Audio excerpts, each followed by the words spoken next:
The midday sun beaten down relentless on the trio of riders making their way through the rugged landscape, kicking up plumes of dust that clung to their horses' sweat-soaked flanks. Johnny Deadshot West led the procession, his weathered hat pulled low, sharp green eyes scanning the terrain while his mind churned. Flanking him on the left rode Black Jack Mallory, fidgeting with impatience, eager as a hound on the scent for the next clue, what would lead him to the treasure. On the right followed Doc Holliday, cool and calculating as a card sharp, pondering the odds and dangers yet to come. After a spell, Mallory spurred his mount up beside Deadshot, who didn't spare him a glance. This land we're traveling must be crawling with ghosts of soldiers past, eh, Deadshot? Reckon if we stopped and put an ear to the ground, we'd hear 'em whispering secrets about where they stashed their gold. Deadshot grimaced, his voice low. Only dead men's voices I hear are ones I sent to Boot Hill myself. Ain't no profit in chasing ghosts, Mallory. Leave off pesterin' with fool notions, Doc added dryly. Best focus thoughts on the obstacles yet ahead stead of conjuring fantasy. Mallory bristled but held his tongue as Deadshot raised a hand for silence. His eyes narrowed, fixin' on a jagged outcropping of rock facing out on a flat stretch some distance off. See that ridge yonder? Prime spot for an ambush. We best go wide around. The partners spurred their lathered mounts onward through the unforgiven terrain as the hours wore on and the sun dipped behind the distant mountains. Dust and lingering doubt clouded Deadshot's thoughts as he rode past ochre formations carved by the elements into twisted pillars and hoodoos that put him in mind of bandits lurking behind every rock. When Doc motioned toward a shallow cave worn into a low bluff, Deadshot nodded and they steered their weary horses off the trail to make camp for the night. In silence, they tended the small fire Mallory sparked to life, each man keeping his own counsel as they shared out jerky and hardtack around the flickering light. Bellies filled, Deadshot leaned back against his saddle, regarding his unlikely traveling companions through half-lidded eyes. Trust did not come easy on the frontier, as marked through with pitfalls and betrayals as this landscape they roamed, but the lure of fortune forged alliances even so. He reached beneath his shirt to retrieve the corroded bronze talisman on a leather cord round his neck that marked him as one who knew the secrets of Quarter Hollow and the gold hidden there. If Holliday had led him true? Deadshot spoke slow, choosing his words with care. Afore we set out to Bard's Gulch, this trinket caught my eye and scratched at my memory, reminded me of a Union lieutenant I crossed paths with during my bounty hunting days. He raved some about guarding stolen gold for Confederate marauders till madness claimed him. Deadshot sat forward, fixing Mallory with an icy stare. Till madness claimed him. Mallory stared, slack-jawed. Thunder and blazes, Deadshot. Why ain't you spoke sooner about this providence? It surely explains our shared conviction about that ghost fortune waiting to be unearthed. Hold now, Doc interjected, one bushy eyebrow raised. If you suspected this same truth, by what design did you not reveal as much when last we met in Vista del Lobo? Deadshot held up a staying hand. This treasure's likely cursed as any. Best I figured to keep own counsel, till we was farther along in its shadow. But the signs keep pointing to Quarter Hollow as our destination. From a coat pocket, he drew out the aged wanted dodger bearing the familiar likeness of Black Jack Mallory. Had this poster on my person when we crossed paths. Only figured out later part of the stash you'd stole and stowed away. All secret-like was Confederate gold the Union had seized. Mallory whistled low through his teeth. I'll be hornswoggled. A million ways to Sunday. You sly old fox keeping them cards hid. He shook his head ruefully. Weren't nothing for me to know its pedigree, only that it shone like heaven's light, and there was plenty enough to start me a new life once I give the posse the slip. But now, here fate done brought us full circle, eh, Deadshot? The fire crackled soft into the night as each man turned this new insight over in their minds. At length, Doc lifted his gaze to the emerging stars and murmured, "The web of destiny shapes our paths in strange and subtle ways. We are but travelers following the glimmering threads towards treasures not fully comprehended. Come daylight, an air of anticipation and growing discord colored the trio's continued ride across the lonely, windswept valley. Deadshot took the lead as always, sharp eyes roving restlessly, while Mallory fidgeted and fussed, peppering the air with nervous questions. "How much farther to this holler, you figure? Reckon we'll strike trouble 'fore the day's out." "Settle down and save your breath for riding," Doc grumbled around his ever-present cigar. "No telling what awaits in this wild land." But his low voice held an eager edge belying the calm visage he showed the world. Around a twisting bend, they reined up short at the sight of a small delegation of natives blocking the narrow, rocky path ahead. Proud, bare-chested braves sitting straight back atop painted ponies, flanking a tall figure whose feathered war bonnet proclaimed his authority. Deadshot loosened his shotgun from its saddle scabbard while his partners tensed beside him. "Best we parley careful here," Mallory muttered, swiping his hat off to smooth, sweat-soaked strands of pale hair back from his face. "Some tribes in these parts take a real unkindly view toward trespassing white men." Deadshot nudged his stallion forward a cautious handful of steps and lifted a weathered hand in greeting. "Saw no markers this land's claimed by any. We're just humble travelers passing through." The chief inclined his head slightly, but remained silent as a grave, continuing to block the path. After an uneasy moment, Deadshot tried again.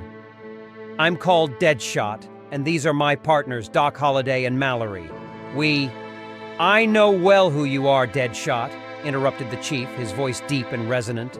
"Word of your coming has reached my ears upon the wind. I am White Bear of the Comanche." His piercing gaze went from Deadshot's face to linger long on the glint of metal barely visible beneath his shirt. "That which you wear around your neck tells me the rest." Deadshot tensed and slid back an inch of hammer on his shotgun before forcing his grip to relax. "You seem to have the advantage then, White Bear. That relic was found by chance, though I have only lately learned its meaning." He held silent then, waiting to see what reaction this admission might provoke. White Bear's eyes glinted with reflected fire of the sinking sun. "It is just as my visions foretold," he intoned. "The spirits speak clearly to those who would heed their whispered warnings. Hear me now, Johnny Deadshot. Turn away from the doom that awaits those who trespass where they should not." "We aim to do right by what the fates lay before us," Doc countered smoothly. His casual tone and pleasant smile masked coiled tension. "Our goals need not oppose one another."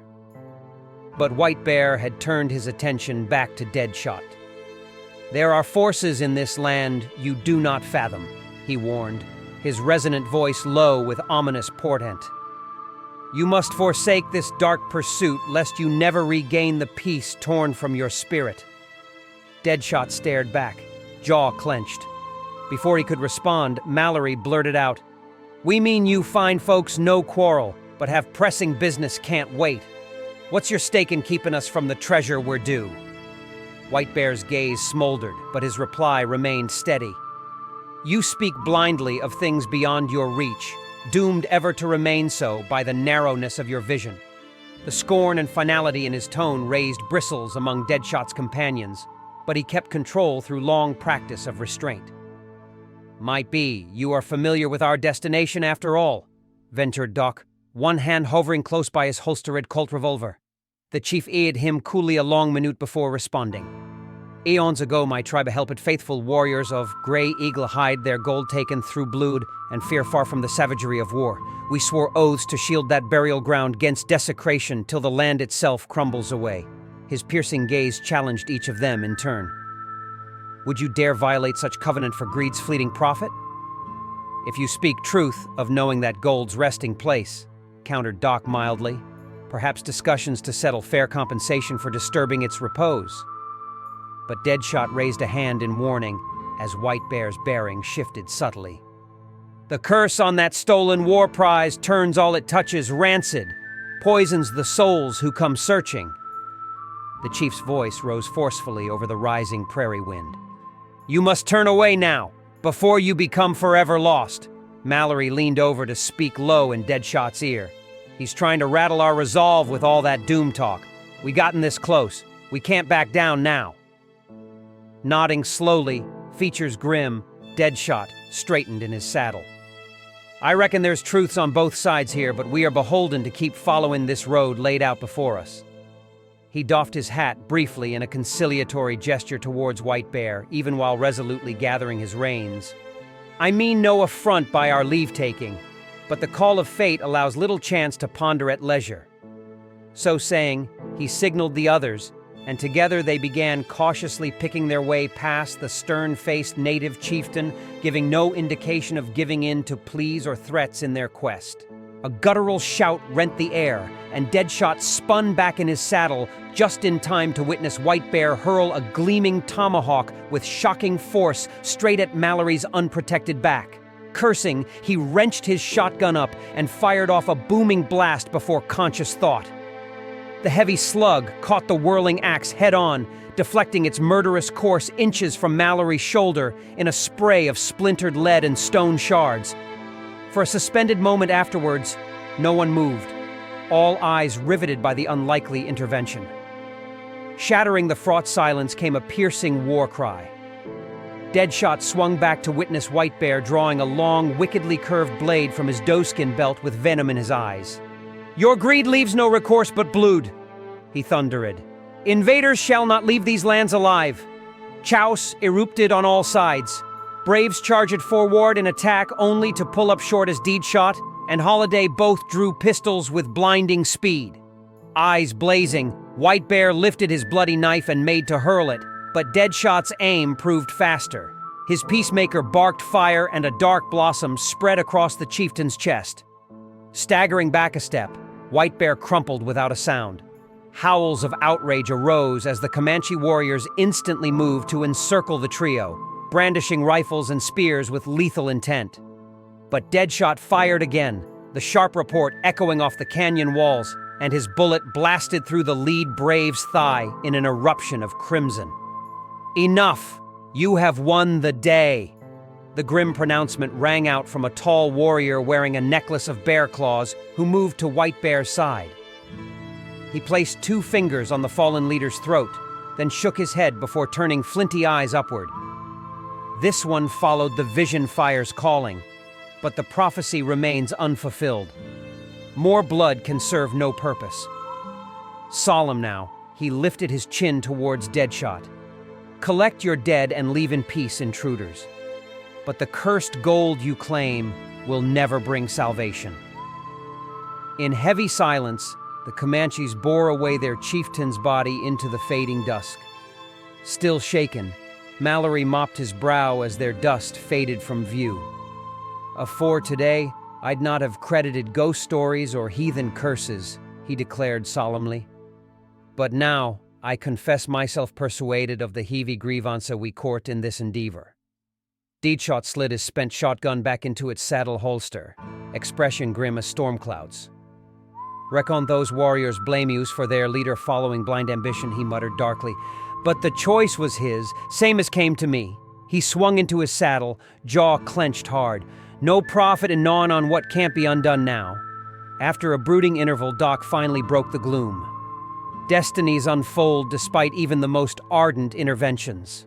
With a mirthless chuckle, he rolled a fresh cigarillo, his tone sardonic. "And far greater fools than us lost all on this same gambit. You can lay to that. Shall we proceed to confirm how the tale ends?" Come darkness, the 3 made camp in the partial shelter of an overhanging bluff. While partners tended the horses, Deadshot set about building up the fire, welcoming distraction from relentless memories of the day's violence. Later, as they sat chewing on fire-blacked hair meat, he found himself fingering the worn leather cord around his neck, bearing the fateful relic that had turned a simple undertaking into a hell-bent quest none of them comprehended fully. Across the wavering flames, Blackjack stared hollow-eyed at dancing shadows. "I confess visions of ghosts shall haunt my uneasy dreams this night," he muttered. "We ride the cusp of a reckless doom with not even the comfort of righteousness to shield our mortal souls." Deadshot held his silence, rolling the bronze talisman between his fingers till he could stand the brooding no more. Rising stiffly to his feet, he strode off to stand alone, peering into the fathomless night sky, pricked by pitiless stars that called only the most defiant to dare their cold, uncaring void. As Deadshot retreated into solitude, Doc edged nearer the fire's fading warmth, his mood introspective. "Our fates seem fused to this quest now, for good or ill," he murmured through wreathing tendrils of blue-gray smoke. "But mainly, I wonder if even attaining the fabled prize might prove worthwhile, given the costs." Mallory glanced up sharply from honing his Bowie knife. For all his coarse talk, caution yet lurked in the outlaw's heart. But avarice and curiosity held equal court there. Later, when Doc announced he would take first watch, Mallory nodded gratefully and rolled himself up in his threadbare bedroll. But sleep proved elusive. Deadshot's alien isolation troubled him, whispering of a slowly spreading madness they had all seen claim better men than them when gold fever took hold. Dawn's rosy light bathed the landscape, kindling Deadshot from his restless slumber. As he rose creakily to splash chilled water onto his unshaven face, fragments of his haunting dreams fled like rainwater through his calloused fingers, glimpses of glinting coins and blood-stained dirt fading until no trace lingered. Omens best ignored. Soon the trio were mounted up, a spare meal of hard biscuits hastily consumed in the saddle, for resuming their relentless quest. These badlands seemed to stretch on without end beneath the merciless sun, all landmarks blurred by dust and distance into treacherous monotony. When Doc reined up briefly consulting his worn map, Deadshot kept his counsel, deference fraying perilously thin. A hair later, Doc traced a rat-tail brushstroke on the parchment and tapped one gloved finger decisively due west. "No more than a half-day distant now lies our destination, Quarter Hollow, known in less reputable circles as Buzzard's Roost for the bleached bones littering its godforsaken domain."